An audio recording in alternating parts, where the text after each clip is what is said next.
Hey everyone, it's Alicia Cooper Wells, known as Miss Cooper Home Loans.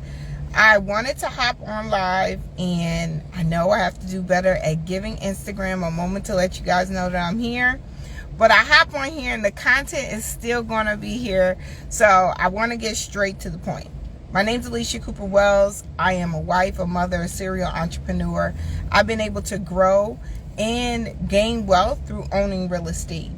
And I learned how to process loans, how the banks think, how money works when it comes to lending and financing. And that's what I teach others. I teach others how to begin to think like the bank so they can get access to money and buy any property that they want. Well, what I want to talk about right now is a problem that I'm seeing. And this is mortgage and rent history. So, mortgage and rent history is two of the factors that we're seeing as an issue. Rental verification grew in popularity through the current administration, as well as the credit bureaus allowing you to report your rent and your mortgage already reported, but reporting your rent on your credit report. And you can do this, I know, through services like Experian Boost. You can use that and it will report your rental history. Well, the problem is if your rental history is not great. And so many people are coming out of COVID, right, where they may have had relief, they may have used programs, and now they don't have great rental history. And the other side of it is the mortgage history. Banks view mortgage history like this. Are you ready? Banks look at how many times you've been late, the type of late you've had, and how many times this has happened in a 12 to 24 month period. So let's talk about it. If you've had one mortgage late that has been late for 30 days, that means you made one late payment. That would be in the last 12 months. They would discuss it in 1 times 30 times 12. That means one mortgage late that was 30 days behind, one time in a 12-month period. Now, if you've had more than one late, let's say you've had two, it would be 2. And if you were only late 30 days, 2 times 30 times 12. Well, if you've had more than a 30-day late, let's say you've had a 60-day or a 90-day late, it would be 1 times 90 times 12. That means you were 90 days behind on your mortgage payment.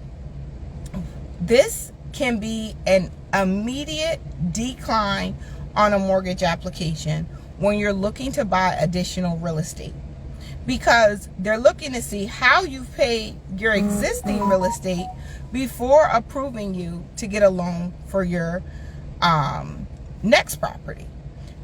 Right now, banks really don't like to see more than a 1 times 30 times 12.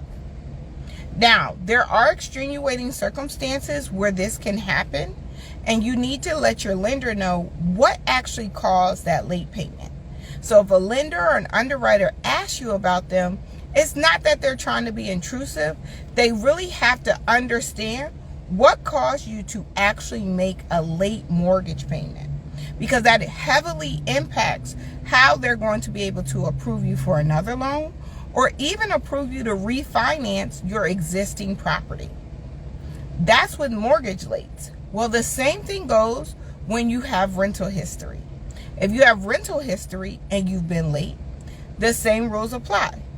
If you've been late on your rent one time in the last 30 days in the last year, it would be a 1 times 30 times 12. Well, if you've been late on your rent and your mortgage payment is going to be higher than your current rent, this could lead to a decline. It could lead to you needing to have additional money down. It could lead to you needing to have additional money in what's called reserves. That's money that's still left over in your bank account after you put down money for your down payment and your closing cost. So what I was discussing today was rental and mortgage verification. How we verify your rent and your mortgage, if it is not showing on your credit report, we will usually send a letter out to the property manager and ask them to complete the documentation. We may take it a step further and ask you to provide us with a copy of your checks that you wrote, showing that a 12-month history of the payments coming out of your account on time. Now, if you have been paying with other sources such as Cash App and Venmo, this can make it a lot. It acts not just a little, it can make it very difficult in verifying the source of funds. So if you know that you're going to be buying a home, I'm going to suggest that you try to use payments such as transfers directly out of your checking account into their account, writing a check, cashier's check, or money order. Be aware that mortgage verification and rental verification do play a part in you being able to buy another property and even refinancing your existing property. I hope this information helps you, and if you want a loan officer that can help you better understand, look through the process to see what you need to do in order to get approved, or if you've even experienced being declined because of late mortgage payments, reach out to us. We have several options available, both in the traditional and the alternative space. Well, my name's Alicia Cooper Wells. I look forward to working with you. And if you are listening to me for the first time, put a 1 in the chat. If you're watching this on a replay, put a 3 in the chat. And if you've heard me before, put a 2 in the chat. I definitely look forward to connecting with you. And if you want to learn how to do mortgage lending, reach out. Our next class starts on May 30th and it runs to June 2nd. And we will be teaching you how to do alternative lending, business purpose loans, commercial loans, as well as small business loans. These are all loans that you can do without obtaining any additional licenses. So reach out. I look forward to helping you. Shoot me a DM. And again, if this is your first time listening to me, 1 in the chat. If you heard me before, put a 2 in the chat. And if you're watching this on a replay, put a 3 in the chat. All right. Have a wonderful day.